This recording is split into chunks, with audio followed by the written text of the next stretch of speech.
تعالى بقى نخش نتكلم بقى كلام هندسه بقى.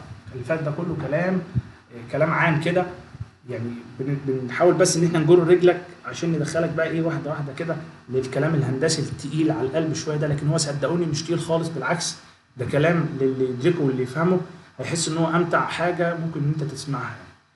احنا لو هنتكلم بقى عن الفلسفي اوف اير سكوير ديزاين، لو احنا عايزين نصمم على سلاسل، في فلسفه كده جنرال، انا بتكلم جنرال خالص يعني بشكل عام جدا جدا. احنا عندنا طريقين بنمشيهم لما بنيجي نصمم على سلاسل، في طريقين بنمشيهم. الطريق الاولاني ان انا بعمل منشأ يكون دكتايل، والطريق الثاني ان انا بعمل منشأ نون دكتايل. عايزين بقى نفهم ايه الفرق ما بين الاثنين وايه القصه. الاول عايز افهمك ان الزلزال، انا قلت لك من شويه الزلزال ده بقى عباره عن طاقه. الطاقه دي عباره عن ايه؟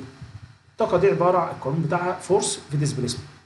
نفتكر كده يا باشمهندسين، ارجع كده بالزمن شويه صغيرين كده. انا شارح الكلام ده حتى في الدبلومه في المحاضرات الاولى. كنت بقول لك انه في منحنى كده اسمه منحنى الاستريس سترين كيرف، اللي هو بتاع الحديد. لما بنيجي نختبر الحديد في الشد بيطلع شكل ستريس سترين كيرف. كان بيبقى في عندنا حاجه اسمها الايديالايزد ستريس سترين كيرف. المهم الاستريس سترين كيرف ده كان بيبقى ده حاجه قريبه منه المنظر ده، بس ده احنا بنتكلم على المنشأ ككل. انما الاستريس سترين كيرف الثاني ده بتاع الماتيريال بتاع الحديد بس، انما هنا بنتكلم على منشأ خرسانه. فكان يقول لك ان الانرجي في يعني كان يقول لك احسب الانرجي، تقول له انت عايز تحسب انهي انرجي، الانرجي اللي المنشأ اللي الماتيريال اللي امتصتها ولا اللي هي شتتتها.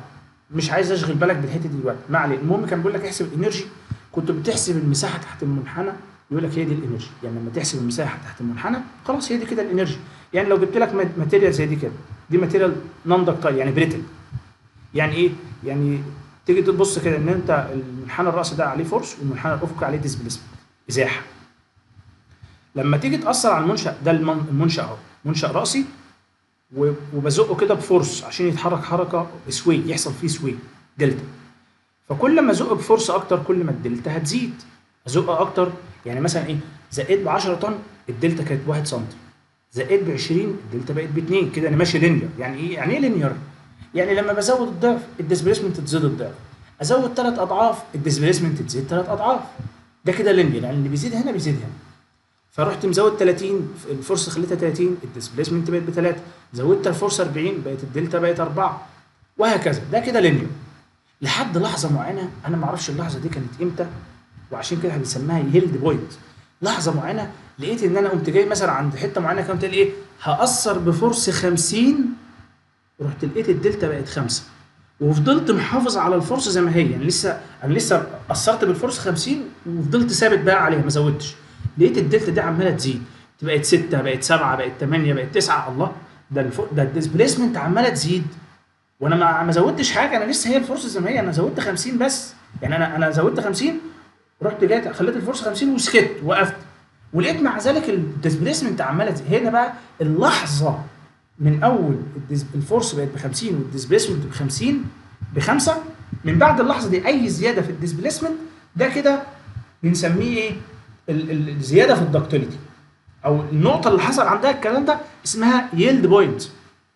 اللي هو لو انا هتكلم على المنشأ، انا عندي هنا منشئين، واحد دكتايل ونون دكتايل. خلينا نتكلم على اللي هو النون دكتايل، اللي هو الشكل المتظلل ده. انا طلعت فوق خالص خالص خالص لحد الاخر هنا. النقطه اللي فوق دي اخر الشكل ده كده. لو انا المنشأ اللي عندي ده نون دكتايل، يعني ما فيهوش اي ممطوليه زي الخرسانه كده، فتيجي عند الفورس هنا مثلا واحد قاعد يزود الفورس، يخليها بواحد ديسبيسمنت بواحد، يخلي الفورس 2 يلاقي الديسبيسمنت ب2، يخليها ب3 بقت الديسبيسمنت ب3، يخليها ب30 بقت الديسبيسمنت ب3، يخلي الفورس ب40 بقت الديسبيسمنت ب4، يخلي الفورس ب50 الديسبيسمنت بقت 5. يجي يخلي الفورس اكتر من 50 بسنه صغيره، يلاقي المنشأ كله انهار. الله، ده في منشأ مر يعني كده حصل 2 سيناريو. في منشأ لما جيت اديله 50 من بعد ال50 قام راح منهار مره واحده. وفي منشأ تاني لما جيت اديله فرصه 50 لقيت الديسبيسمنت عماله تزيد وهي الفرصه ثابته. وبعد شويه حلوين كده قعدنا بقى شويه اقطار كده مثلا فتره من الزمن، وفين وفين قام حاصل له انهيار. بس قعد شويه حلوين، يعني مثلا لو بنتكلم عن المنشأ قعد مثلا ايه، نقول 20 30 سنه كده، وبعد كده انهار. طب ما حلو ده، حلو اللي احنا يعني نقول احسن. اكيد هتقول لي المنشأ اللي انا اديله 50 ويفضل يقعد فتره كبيره قوي على ما ينهار ده، طب ما انا استفاد. يبقى انا هيبقى عندي فرصه قليله وديسبيسمنت عاليه جدا. تمام. طب ما انا لسه مش فاهم ايه الديسبيسمنت العاليه دي، حاجه يعني حلوه ولا حاجه وحشه، وايه الفورس دي؟ مش فاهم. عايزين نفهم القصه دي. لسه هي قصه، انا عارف ان السلايد دي فيها كلام كتير قوي يتقال، وفيها حاجات كتير جدا لازم ولا بد، ما ينفعش مش بمزاجك، لازم ولا بد تكون فاهمها اجباري. يعني انت لازم تفهمها غصب عنك. الحاجه دي مثلا يقول لك النون داكتايل ستراكشر اللي انا بتكلم عنه، ان انا باجي عند نهايه الخط يروح حاصل الفيلر على طول مره واحده. ده نون داكتايل، مفيش منطوليه، ما بيستطيعش زي الخرسانه تاثر بفورس، تحط الخرسانه كده تحطها على مكنه الشد، تشد تشد تشد، تقوم جايه لحظه معينه مكسوره. بريتل، ماده بريتل، ما بتديش اي يعني ايه يحصلش فيها ديفورميشن، وتشوف الديفورميشن هو بيزيد وتقول خلاص كده كفايه، لا، هي مره واحده بتتكسر زي المنظر ده. يبقى المساحه تحت الشكل ده كده هو ده مقدار الطاقه اللي هو شتتها. المساحه تحت المنحنى دي كده اسمها الانرجي ابسوربت. يعني ايه دي الانرجي اللي الجسم، مين اللي شال الانرجي دي كلها؟ العنصر، الماتيريال نفسها هي اللي امتصت الطاقه دي كلها. تمام. طيب يبقى مفيش اي طاقه اتشتتت باي صوره ثانيه، هي الطاقه اللي عنده كلها راحت، اللي شالها العنصر نفسه. فبعد كده، وطبعا احنا خلي بالكم الطاقه، فاكرين القانون بتاع اللي كان بيقول لك الطاقه لا تفنى ولا تستحدث من عدم، ولكن تتحول من صوره الى اخرى. الكلام ده له معنى كبير. ما انا عندي طاقه اهي، كان في طاقه جايه من الزلزال، حلو، انت بتقول انها راحت اختفت. مفيش حاجه اسمها الطاقه اختفت، الطاقه دي ما بتختفيش، الطاقه دي طول عمرها موجوده، لكن بتتحول من صوره للتانيه. يعني ايه؟ تعالى كده نشوف. يعني انا بشد الخرسانه بانرجي، انا بحط الخرسانه، عينه من الخرسانه تحت مكنه الشد وشدتها، في انرجي بتشدها. الانرجي دي راحت فين؟ قال لك ممكن تتحول يعني من طاقه شد تتحول لطاقه ثانيه. ايه الطاقه الثانيه؟ يعني ممكن نقول انه الطاقه الثانيه دي ممكن تتحول في ان طاقه كسر، انه حصل كسر في الخرسانه. لما الخرسانه اتكسرت يبقى كده الطاقه اتحولت يعني من طاقه كانت عباره عن شد لطاقه عباره عن كسر. الكسر ده ممكن يبقى كسر الخرسانه، ممكن ينتج عنها صوت، يعني ممكن اثناء شد الخرسانه وهي بتتكسر يطلع صوت، يبقى طاقه صوتيه. زي مثلا بالظبط عندك ايه كمان؟ الحديد لما نيجي نشده يحصل فيه حاجتين، يستطيل، ادي اول حاجه بتشتت الطاقه اهي، يبقى الطاقه اتشتتت بالاستطاله. وحاجه كمان، لو انت جربت مره تيجي تمسك الحديد عند الحته اللي بيستطيل فيها وقت ما بيتشد تلاقيه سخن نار، يعني ممكن تلاقيه اصلا احمر، يعني من درجه الحراره العاليه اللي فيه. يبقى الطاقه اتحولت من طاقه شد، طاقه كانت فورس شد اهي، اتحولت لطاقه حراريه. تمام. وفي صوره ثانيه اللي هي راحت بالمنطوليه اللي حصلت في الاسيال. يبقى الطاقه لا تفنى ولا تستحدث من عدم، ولكن تتحول من صوره الى اخرى. فالانرجي دي ما راحتش هباء. الانرجي دي راحت فين؟ راحت في ان الحاجه اتكسرت. يعني ايه؟ يعني انا كان عندي طاقه، تخيل مثلا واحد عنده طاقه كده، فبيروح مطلع طاقته في ايه؟ ان هو يكسر حاجه قدامه. خلاص كده كده كده فرغ الطاقه. يقول لك انت فرغت الطاقه اللي عندك بان هو ياخد شويه مثلا اي حاجات كده يقعد يكسرها، يقول لك انا كده بطلع الطاقه اللي جوايا. ما هو ده بالظبط اللي بيحصل، انه الماتيريال كان جاي عليها طاقه، فرغتها او طلعتها ازاي؟ ان هي حصل فيها اتكسرت، فلما اتكسرت الطاقه خلاص اتفرغت، فالطاقه اتحولت لصوره ثانيه. فهنا الطاقه كلها مين اللي شالها؟ اللي شالها الماتيريال نفسها بس. حد ساعد معاها؟ لا. في حين بقى ان انا لما بجيب الحديد بلاقي الحديد الشكل بتاعه قريب من الشكل اللي هو بتاع الدكتايل ستراكشر، عشان كده بنقول الحديد مطيل، يمشي شويه لينير لحد لحظه معينه كده ويبدا بقى يستطيل، فجزء من الطاقه تم تشتيته ببلاش. يعني ايه؟ يعني الحديد يقدر يشتغل طاقه على قد المثلث الصغير ده. تعالى كده اقول لك على قد ايه بالظبط. شايفين يا جماعه من اول النقطه دي كده، المثلث الصغير ده كده، ده هو الطاقه اللي امتصها الماتيريال نفسها.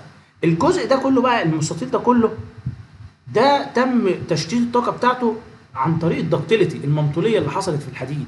الحديد يا جماعه لما بيمطيل تيجي تشده تلاقي عمال بيستطيل كده، الرقبه بيتكون رقبه كده عند الحته اللي بتضعف، تلاقي القطر عمال يقل والطول بتاعه عمال يزيد، ففي استطاله اهو، استطاله. وهي دي الميزه بتاع الحديد. فالاستطاله دي طاقه بتتشتت، وتلاقي ينتج حراره، في حراره تبقى السيخ نفسه سخن كده، فده طاقه حراريه برضه. لكن بشكل اساسي انا بقول ان هو الطاقه راحت بسبب المنطوليه اللي اتكونت في السين. هل انت تعبت في المنطوليه دي مثلا؟ يعني المنطوليه دي حاجه، دي حاجه ربنا خلقها في الماده. يعني خلق الحديد ده مطيل، وخلق الخرسانه مش مطيله. يعني خلق مثلا الزجاج مطيل مش مطيل، وخلق الحديد ماده مطيله. دي حاجه هي يعني ربنا عطى لكل ماتيريال منهم صفات معينه. فعشان كده دي حاجه انت مالكش دخل بيها، هي ربنا حباها الميزه دي، فاحنا لقينا انها عندها ميزه انها بتكون مطيله. ففي يعني جزء من الطاقه بيتشتت عن طريق المنطوليه اللي بتحصل في الماده دي. اذا كل ده انا عمال اتكلم عن ماتيريال، وهو اصلا ده كله المفروض هيتعكس في الاخر على المنشا. انا عندي نوعين من المنشات، منشا دكتايل ومنشا نون دكتايل. المنشا النون دكتايل ده معناه ان انا هصممه على فرص كبيره. ليه؟ يعني هما الاثنين، خلي بالكم بقى، انا عايز اقول حاجه مهمه قوي. لو حد فاهم الحته دي خلاص انت كده فهمت، يبقى كده السلايد دي بالنسبه لك انت خدت الخلاصه بتاعتها. الاثنين بيشتتوا نفس الطاقه. هقول تاني، يعني انا واحد عمل منشا نون دكتايل والتاني عمل منشا دكتايل. حلو؟ دول منشئين مختلفين اهو، الاثنين هيشتتوا نفس الطاقه. لا ده فهمنا تاني ايه تاني، يعني ايه معنى الكلام ده؟ معناه ان انا بقول لك ان ممكن انت كمهندس، مهندس الف ومهندس ب. مهندس الف قال انا هشتت الطاقه بالمسار الاولاني، يعني هعمل منشا نون دكتايل وهشتت الطاقه بتاعت قلت لهم انتوا الاثنين هيجي لكم زلزال الطاقه بتاعته 10. اما المهندس الاولاني قال لي مالكش دعوه، انا ليك ان انا اشتت لك الطاقه اللي هو 10 دي. فراح عمل المسار الاولاني ده، قال انا هعمل ايه؟ اصمم المنشا بتاعي على فرصه كبيره قوي، بحيث ان هو لما يجي عليه طاقه المنشا يقدر ياخد الطاقه دي كلها ويعملها ويكونها. تمام؟ المهندس الثاني قال لا انا مش هعمل كده. فرصه الزلزال قد ايه؟ قلت له ده انت جاي لك طاقه بتاعت الزلزال بحوالي ب 10. قال خلاص انا هعمل الجزء اللي هو اللي في الاول زي المهندس الاولاني ده، جزء بسيط كده يشيل 2 منهم. قلت له طب والثمانيه التانيين؟ قال لي ده بقى انا هعملهم عن طريق ان انا اعمل المنشا بتاعي يبقى مطيل زي الحديد كده، يعني ياخد ويد كده، يجي الزلزال يلاقي المنشا عمال يروح ويجي يروح ويجي، ده بيشتت الطاقه. زي بالظبط واحد كده لما واحد يشوط على لاعب كوره، لاعب كره قدم لما نشوط عليه كوره، لو هو واقف صامد كده الكره هتبقى صعبه عليه. يعني لو انا شطت على واحد واقف كده، واحد واقف ما بيتحركش، ورحت شايط كوره وجت في وشه ما كانش واخد باله، تبقى صعبه جدا عليه. لكن لو هو بيلعب كوره وقاصد وعارف ان الكوره جايه له، بياخد الكوره وبيرجع براسه لورا، فلما بيرجع لراسه لورا ده كده شتت الطاقه. او حد مثلا بيحدف لك حاجه، يعني مثلا تخيل مثلا ليك حد مثلا في البيت وبتقول له انا نسيت مثلا حاجه فوق فاحدفها لي من البلكونه، فهو بيحدف لك الحاجه من البلكونه، لو انت ثبت ايدك وبتاخد يعني الحاجه اللي هو بيحدفها لك دي، لو ثبت ايدك جامد كده هتبقى صعبه عليك. في حين ان انت لو قمت واخد الحاجه اللي هو بيحدفها لك من فوق دي ورحت نازل بايدك تحت شويه، كانك شتت الطاقه. بالظبط هو ده اللي بيحصل. المهندس الثاني كان ذكي، قال لك انا هخلي المنشأ بتاعي يبقى مطيل، يعني يبقى يروح ويجي كده نتيجه الزلزال، فبالتالي ابقى انا شتت الطاقه ببلاش. يعني زي لما حد حدف له حاجه من فوق، بدل ما تبقى صعبه على ايده، كل اللي عمله انه قام مرجع ايده، يعني بعد ما خد الحاجه في ايده راح مرجع ايده كمان ورا شويه، فخلى الفرصه تبقى يعني حاجه بسيطه، ما بقتش صعبه. هل هو كلف نفسه حاجه؟ ابدا. كل الحكايه بس انه حرك ايده من تحت شويه. التاني بقى المهندس التاني عامل بالظبط زي اللي يعني حد بيحدف له حاجه تقيله من فوق، فراح مثبت ايده بالظبط كده، تبقى صعبه جدا لانه ما شتتش اي طاقه. يبقى لازم هو يكون قوي كفايه، ايده قويه كفايه انها تستحمل القوه دي. يبقى انا عندي طريقين، يا اما اعمل ده بقى الخلاصه، يعمل منشأ قوي قوي يقدر يتحمل الفرصه دي. منشأ قوي قوي يعني ايه؟ يعني قطاعات كبيره وتسليح كتير. فده الطريق الاولاني، بس اضمن لك انه بعد الزلزال هو ايه اللي هيحصل لما المنشأ يحصل فيه استطاله، يعني يحصل فيه دلتا كبيره. قال لك ما هو لما يبقى الدلتا دي كبيره، لما المنشأ يروح ويجي كده كتير او يحصل فيه دلتا كبيره، ده معناه انه يعني ما هو لما بيتحرك ويروح ويجي ده خرسانه، فاكيد بتدشدش. يعني هو مش هيقع، لكن هيحصل فيه دامج شويه في المنشأ بتاعه. عادي، ايه المشكله؟ ما بعد الزلزال ما يمشي نيجي نرمم الحاجات دي وخلاص. يبقى المهندس الاولاني هنفترض ان هو اوبشن 2، والمهندس الثاني اللي هو اوبشن 1.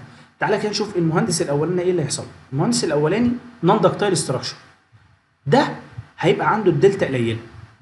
يعني ايه؟ يعني لما هيعمل منشأ هنيجي نبص نلاقي المنشأ ما بيروحش ولا بيجي، المنشأ ثابت مكانه. تيجي تبص تلاقي وقت الزلزال كده لو بتراقب المنشأين بتاع المهندس ألف والمهندس ب، هتلاقي المهندس الأولاني اللي عمل المنشأ بتاعه نون داكتايل، تحس إن المنشأ واقف زي المسمار ما بيتحركش وسليم، ما حصلوش أي حاجة لأنه كان عامل قطاعات ضخمة قوي. المهندس اللي هو أوبشن 2 ده اللي هو المهندس الأولاني كلف على المنشأ مليون، والاوبشن الاولاني اللي هو المهندس التاني ده كلف عليه نص مليون. يعني والاثنين مش هيقعوا. طب ما حلو قوي، طب ما احنا نعمل ابو نص مليون طالما الاثنين مش هيقعوا، يبقى ناخد ابو نص مليون ده. هقول لك ما هو كل حاجه برضه ليها يعني مش بالمزاج كده. فخلينا نرجع للمهندس اللي هيعمل المنشأ بتاعه مليون. انت قعدت تراقب لقيت ان المبنى بتاعه ثابت يعني جدا وما بيحصلش فيه اي ديسبيسمنت. ده لما هتحصل يعني تستنى بقى لما الزلزال يروح، تيجي بقى تدخل جوه المنشأ بتاعه تلاقيه سليم زي ما هو، ما حصلش فيه اي حاجه، ولا انت محتاج حد يرمم ولا محتاج اي حاجه. تمام. فده صمم على سمول ديسبيسمنت، ولكن الفرص اللي هيصمم عليها كبيره. عرفت منين انه هيصمم على فرصه كبيره؟ لان هو المنظر اهو شايفين هو عمل فرصه كبيره لانه عند دلتا واي، وبالتالي القطاعات هتطلع معاه كتير، عشان كده كلف كتير لانه صمم على فرصه كبيره. عشان كده هيبقى هاي كوست عنده عاليه جدا. في حين بقى ان الراجل التاني قال لك لا انا هكلف، راح قال للمقاول انا هعمل لك البيت ده بنص مليون بس. فالمقاول عجبه الفكره، قال له طب والله كويس، بس اهم حاجه ما يقعش بعد الزلزال. قلت له لا اضمن لك انه ما يقعش بعد الزلزال، بس هيحصل فيه ايه؟ انا وعدته بقى، قلت له بس بص بعد الزلزال ممكن يبقى يعني ايه الكاميرا الكفر بتاعها يقع، كام حته كده تتكسر نبقى نرممها، ممكن الموضوع يكلفنا 100,000 ولا حاجه. المقاول قال له طب ما كويس، يبقى كله على بعض 600,000، يبقى انا الكسبان برضه مش مشكله. فعلشان كده احنا تصميمنا دايما بيكون على الاوبشن ده بتاع الدكتايل ده، يعني دايما اللي بيعمل الاوبشن الاولاني ده خسران، بيكلف فلوس كتير جدا. تخيل ده هيعمله بمليون والتاني هيعمله ب 500,000 وسايب 100,000 على جنب عشان لما الزلزال يجي. خلي بالكم احنا بنتكلم في حاجه في علم الغيب، احنا مين اللي قال انه هيحصل زلزال؟ ممكن ما يحصلش. يبقى مين الكسبان؟ يبقى المهندس اللي عمل المنشأ بتاعه دكتايل وصرف 500,000 هو الكسبان، ويروح يقول للمهندس التاني بقى انت دفعت مليون جنيه على الفاضي والزلزال جه في الاخر ما جاش. يعني احنا الاثنين قاعدين مستنيين ان الزلزال يحصل عشان نشوف مين اللي المنشأ بتاعه هيبقى اقوى. ما جاش خالص، المنشأ خلاص قضى الفتره بتاعته وما حصلش زلازل، او حصل زلازل بس يعني تعبانه كده، حبه زلازل بسيطه. يبقى مين الكسبان في الموضوع ده؟ اللي عمل منشأ دكتايل. يبقى دايما انت لما تعمل المنشأ بتاعك دكتايل هتطلع تكلفه قليله جدا، وبتعمل احتماليه لحاجه ممكن ما تحصلش اصلا. يعني انت سايب 100,000 على جنب عشان لو حصل زلزال ترجع ترمم بيهم. طب افرض ما حصلش خالص، يبقى انت وفرت ال 100,000 كده، يبقى انت بدل ما كنت هتصرف 600,000 انت صرفت، انت في كلتا الحالتين كسبان. يعني سواء حصل الزلزال برضه انت كسبان، ما حصلش انت كسبان اكتر. تمام؟ بس المهندس الاولاني هيبقى خسران جدا يعني. فدول الطريقين اللي انت بتمشيهم. احنا بنمشي اي طريق؟ احنا دايما بنمشي الطريق رقم واحد اللي هو دكتايل ستراكشر. طب هتقولي طب ما ليه بقى هو في مهندس عاقل ممكن يعني يخش على اوبشن 2؟ هقول لك هو مش مساله مهندس عاقل. احنا في منشآت عندنا بنبقى عايزينها تبقى كده اصلا. يعني في منشآت عندنا عايزينها وقت حدوث الزلزال او بعد الزلزال تفضل قويه. زي ايه؟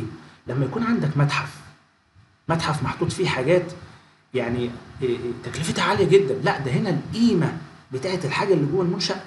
انا هنا مش بدور على الفلوس بقى. يعني هنا المقاول مش هيقول، المقاول ممكن يقول لي في منشأ سكن عشان يبيع الشقق ويكسب، ماشي. انما احنا هنا بنتكلم في حاجه قيمتها عاليه جدا. يعني الحاجه اللي جوه المتحف تكلفه يعني ممكن يبقى اقتصاد دوله.